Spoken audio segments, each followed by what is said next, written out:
My name is Dr. Geeta Potharaju. I am an assistant professor at the Institute of Public Enterprise, Hyderabad.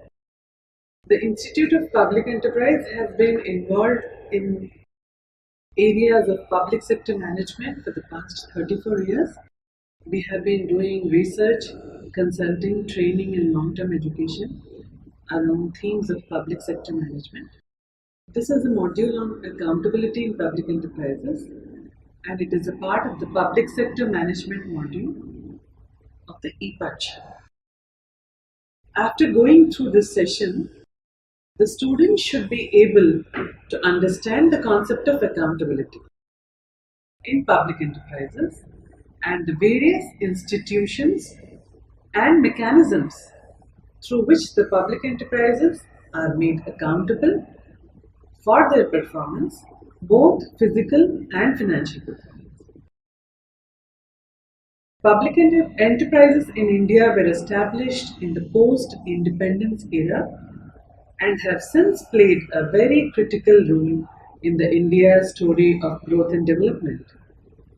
They have been instrumental in promoting a new socio-economic order in the society where the natural resources of the nation are utilized in a very transparent, accountable, and participative manner, and it benefits all the citizens.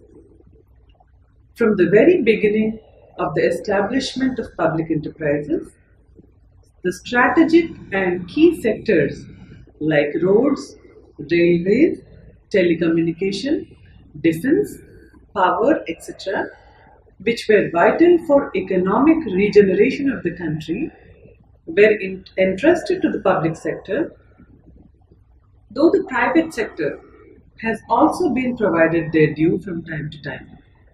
Gradually, the role and importance of public enterprises in a national economic growth changed considerably from being mere tools of fulfilling social objectives to being growth engines and contributing to economic prosperity of our nation.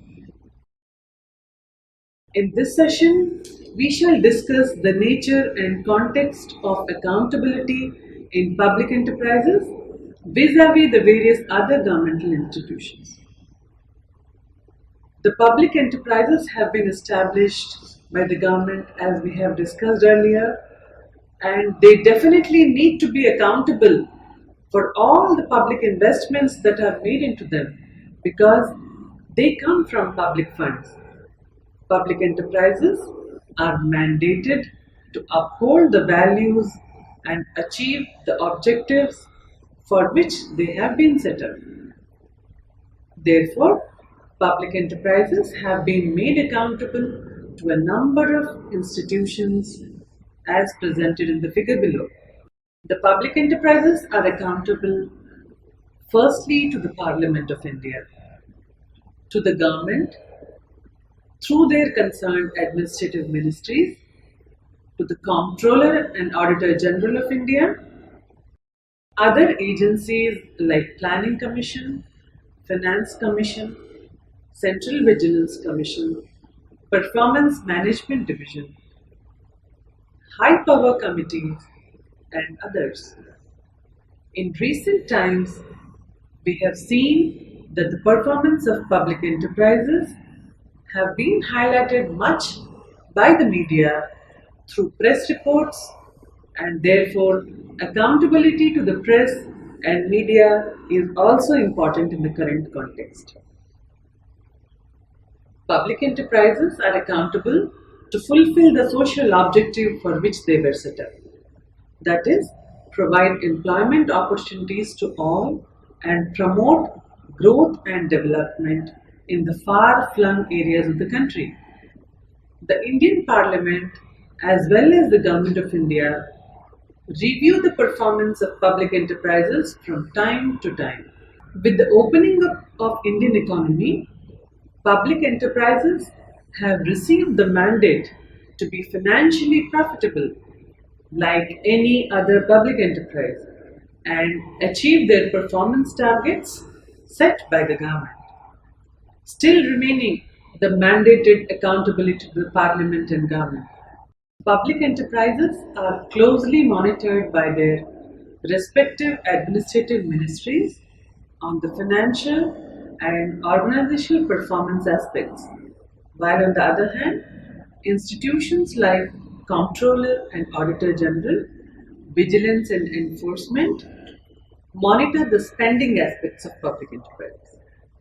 Though in the post-liberalization era, public enterprises have been given more financial autonomy and power of spending so that they can take quicker decisions and complete the projects on time and compete with other leading enterprises both in public and private sector.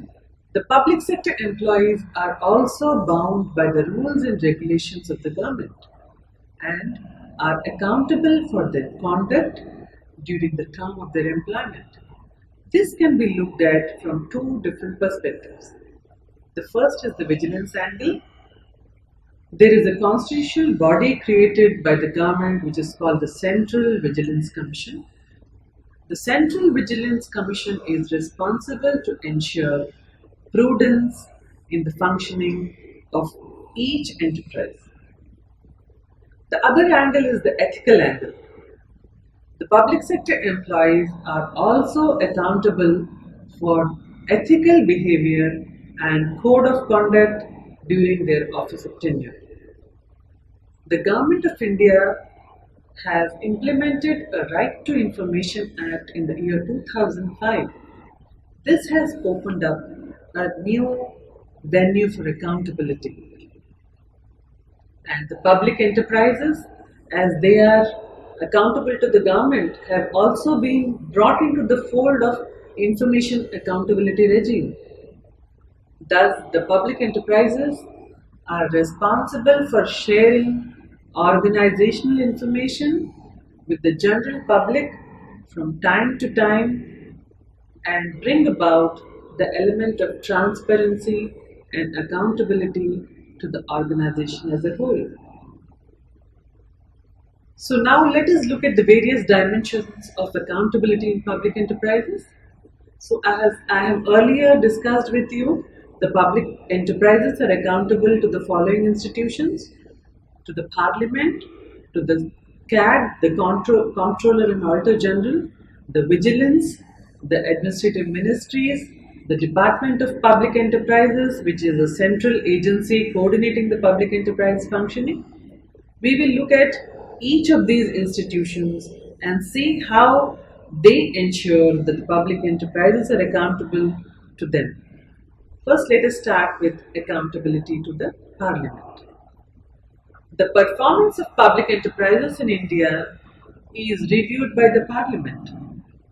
As we all know and we witness that the Parliament is hard pressed for time and it is not often able to devote the necessary attention to the complex and important issues involved in the management of public enterprises. And this leads to the Parliament review not being very detailed due to paucity of time and expertise. In the Parliament account, the accountability of public enterprises to the Parliament is sought through the following questions. The second is through debates and discussions. Third is through COPO, that is the Committee on Public Enterprises. So let us look at how the parliamentary questions are done. The parliamentary question is the most immediate and convenient way for the members of the Parliament to obtain information about the public enterprise. It is through the parliamentary questions that a minister can get easily connected and understand the functioning of an enterprise. It is also a good way of generating awareness in the public on the issues concerning public enterprises and their performance. There are elaborate procedures laid down for raising questions in the Parliament. Some key rules of raising questions in the Parliament are: there are starred questions and there are unstarred questions. So when it comes to the starred questions, these are the questions which relate to the policy matters, a matter of public interest, and they are admitted for oral answers. In the case of unstarred questions, a question which calls for information of statistical or descriptive nature is generally admitted for a written reply. So now let us also see what questions are not allowed in the Parliament. Questions relating to day-to-day administration are not allowed in the Parliament. Questions seeking statistical information available in the published documents are also not allowed. As you all know, public enterprises submit their annual reports to the Parliament on an annual basis. So all the information relating to the public enterprises, including the statistical information, is compiled and placed on the public domain. Therefore, such kind of information which is already available in the public domain is not allowed for discussion in the Parliament. The Speaker of the House has powers to admit questions involving matters of public importance, even if it concerns with day-to-day administrative details. So the Speaker is the ultimate, and even if there are questions which concern day-to-day activities of an enterprise, can still be allowed for a discussion if the Speaker so wishes. So the next method is discussion through debates. So debates in Parliament cover a wide range of matters, including public enterprise, policy and performance. The debates may be initiated at the time of amendment to an act relating to the public enterprises, or after the presentation of the budget, or under any other provision. Subjects relating to public enterprises can also be brought before the Parliament during the zero hour. Debates are generally diffused and do not often contain constructive criticism, except for a few members who take pains to study the problem. It is felt by some that the quality of debates would go up if adequate and relevant information is made available to the members. Here again, the issue of paucity of time and availability of material are matters of concern. So the third mechanism is COPU, that is the Committee on Public Undertakings. An important instrument of parliamentary control over the public enterprises is through COPU, that is the Committee on Public Enterprises. Till April 1964, two committees which looked into the affairs of public enterprises were existing. They were the Estimates Committee and the Public Accounts Committee. The Estimates Committee was concerned with the efficiency, overall performance, organization and management of public enterprises. The Public Accounts Committee confined itself to the consideration of the reports of the CAG, that is the Comptroller and Auditor General reports, which were presented to the Parliament. The Public Accounts Committee would specifically look into these reports. Then from May 1964 onwards, a new committee was established and it was called the COPU, the Committee on Public Undertakings. This committee took over the work relating to the autonomous public enterprises from the Estimates Committee and the Public Accounts Committee. COPU, which came into being on 1st May 1964, comprises of 15 members. 10 members come from the Lok Sabha and 5 members come from the Rajya Sabha. With effect from 1st April 1974, the composition has changed and now the COPU has membership of 22 members. 15 members come from the Lok Sabha and 7 members come from the Rajya Sabha. These members are elected every year in accordance with the principle of proportional representation from various parties by means of the single transferable vote. Now let us look at some of the key functions of COPU. The functions of the Committee on Public Undertakings are to examine the reports and accounts of public enterprises, to examine the reports of the Comptroller and Auditor General of India, to examine whether the affairs of public enterprises are being managed in accordance with sound business principles and prudent commercial practices. The COPU is not responsible in the following areas: matters of major government policy as distinct from business or commercial functions of public enterprises, matters of day-to-day administration, matters for the consideration of which machinery is established by any special statute under which a particular public enterprise is established. So on all these three aspects, COPU does not interfere. The term of the committee of COPU does not exceed more than 1 year, though the chairman, who is appointed by the speaker from amongst the members of the committee, in practice is reappointed for another term of 1 year.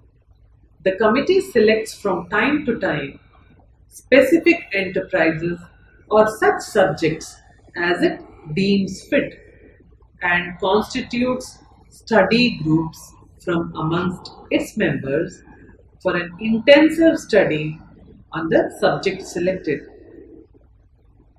The committee asks the ministry or the enterprise to furnish necessary material relating to the subjects chosen. The committee often visits the enterprise chosen for informal discussions. After the study tours and after receiving formal memoranda and all other relevant information from concerned party, non-official and official witnesses are invited to give evidence at a formal sitting of the committee held at the Parliament House. All evidence given before the committee is treated as confidential. Here we all need to know that the COPU reports are one of the most important sources of understanding the functioning of public enterprises, as they give very critical reviews about the functioning of public enterprises. These are very widely used by researchers and practitioners in taking policy decisions. The COPU reports broadly fall into two categories. One, the main reports, and the second is the action taken reports. All main reports submitted by the committee will have corresponding action taken reports. These are generally published 6 to 10 months after the main reports. The advantage of action taken reports is that they commit the government in respect of the action promised to be undertaken on a particular recommendation. What is lacking here is the follow-up action by COPU of implementation of the recommendations accepted by the government and also those not accepted by the government. It gives the top public enterprise managers an opportunity of stating their case or of explaining their difficulties directly to the MPs.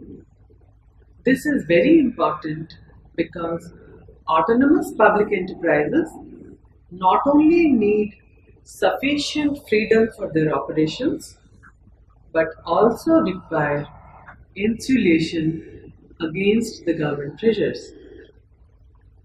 Now let us look at the government control and accountability on public enterprises.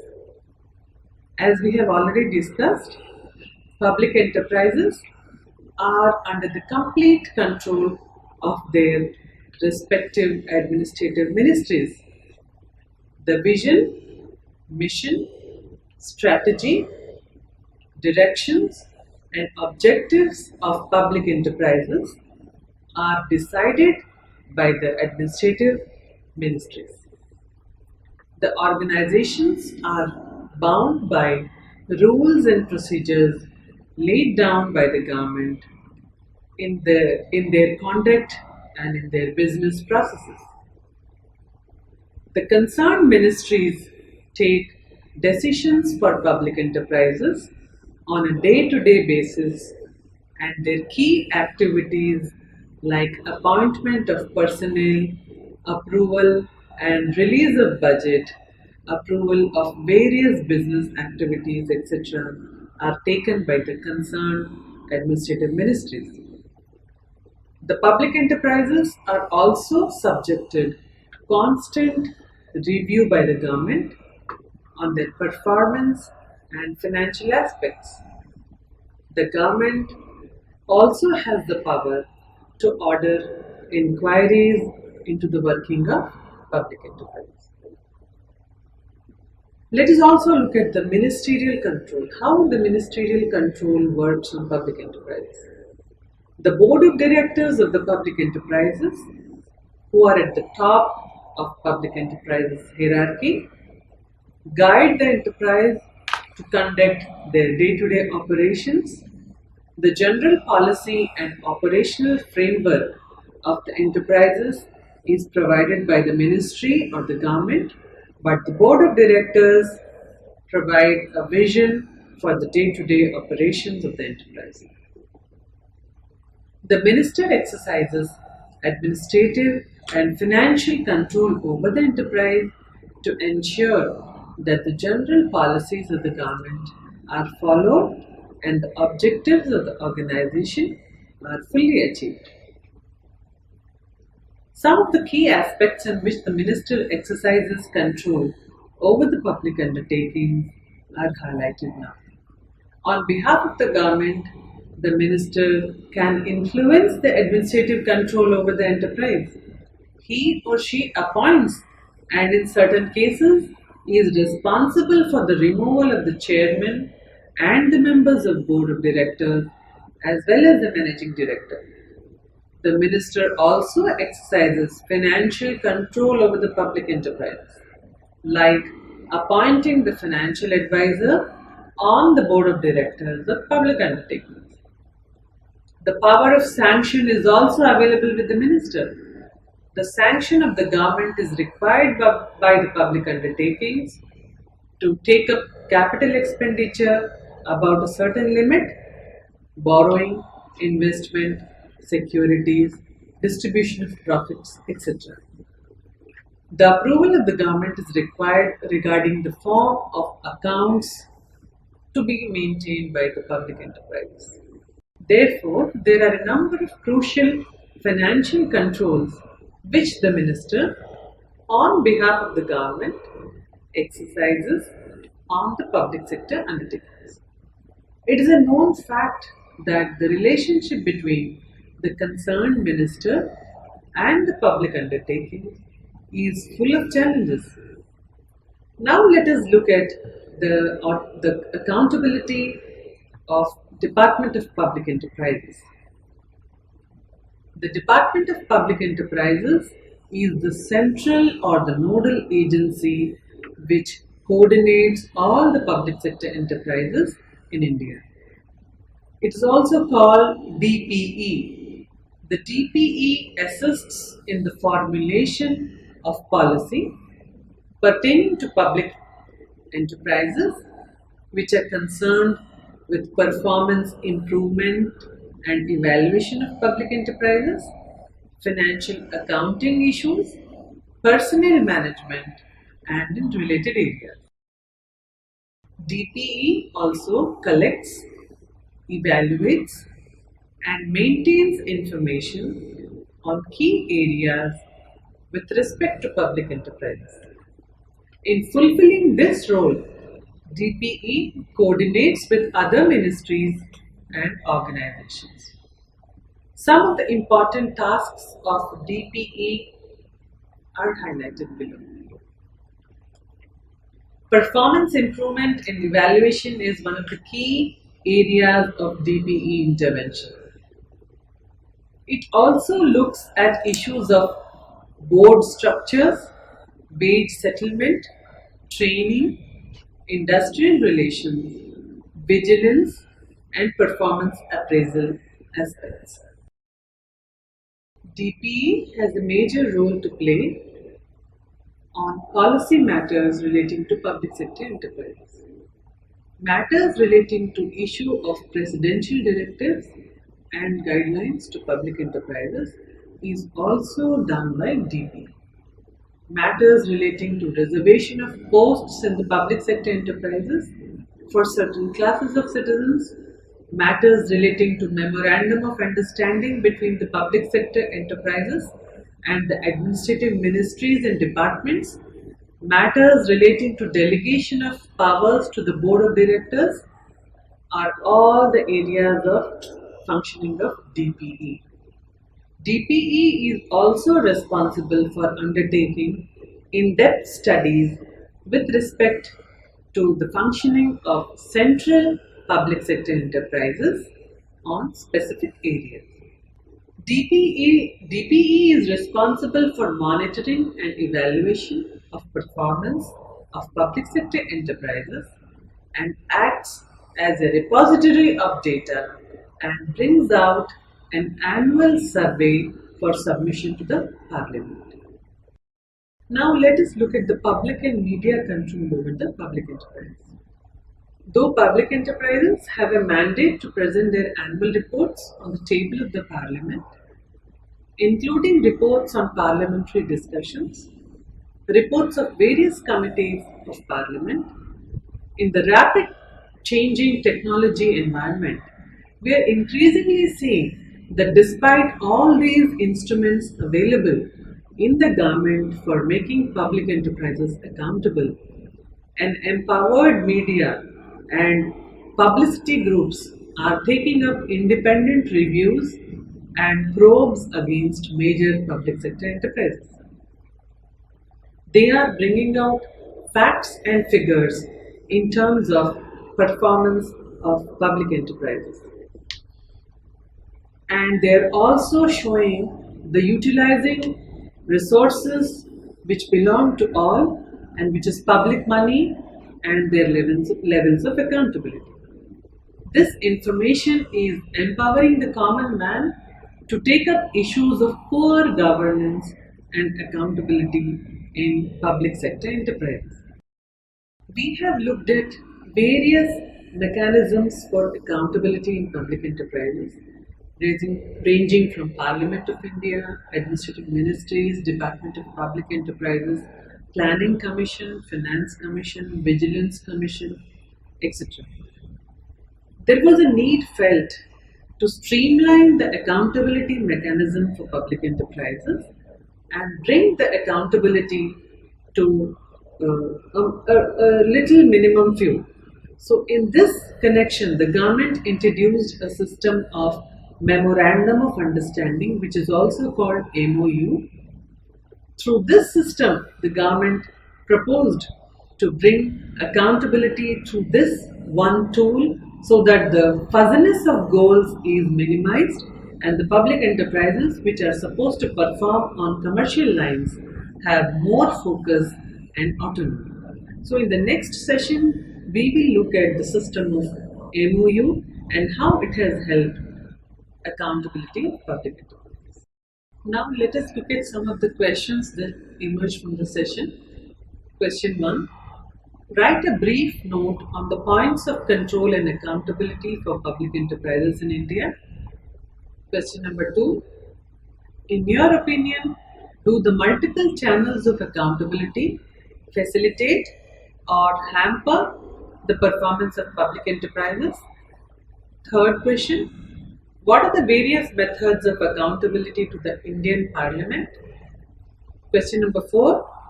Write a brief note on COPU, Committee on Public Undertakings. Question number 5.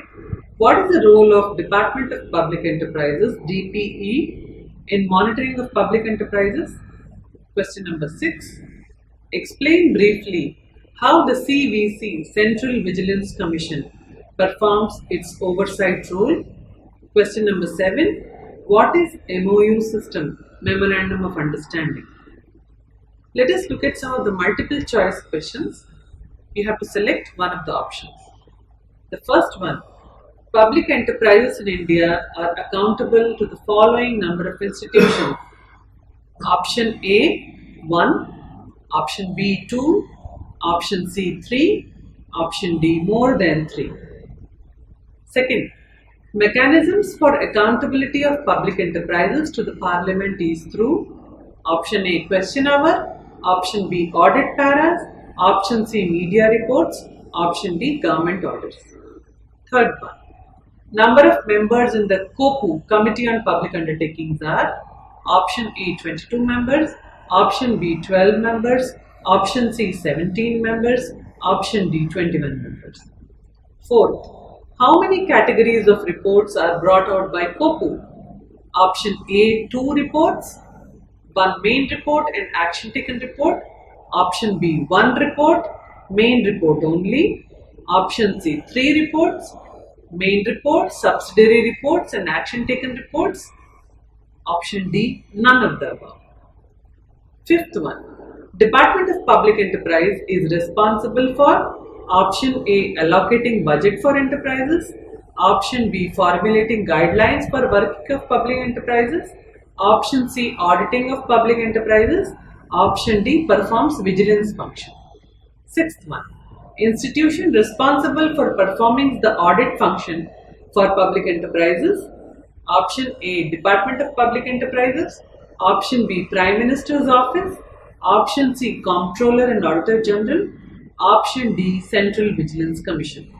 Seventh one, Central Vigilance Commission was set up by Government of India in the year option A, 1964, option B, 1947, option C, 1950, option D, 1991. 8. A system for doing away with multiple accountability mechanisms was introduced in public enterprises in the year 1984. Option A, financial planning, option B, performance budgeting, option C, memorandum of understanding, option D, zero budgeting. We conclude the session on accountability of public enterprises. Here I would urge all of you to go into the website of Department of Public Enterprises and get more information on the accountability aspects of public enterprises, as well as there are many interesting books and edited volumes available in the market, like Professor Lakshmi Narayan and Professor R.K. Mishra's book on public enterprise management and privatization, which has been brought out by S. Chand and Company, gives a comprehensive view on accountability of public enterprises in India.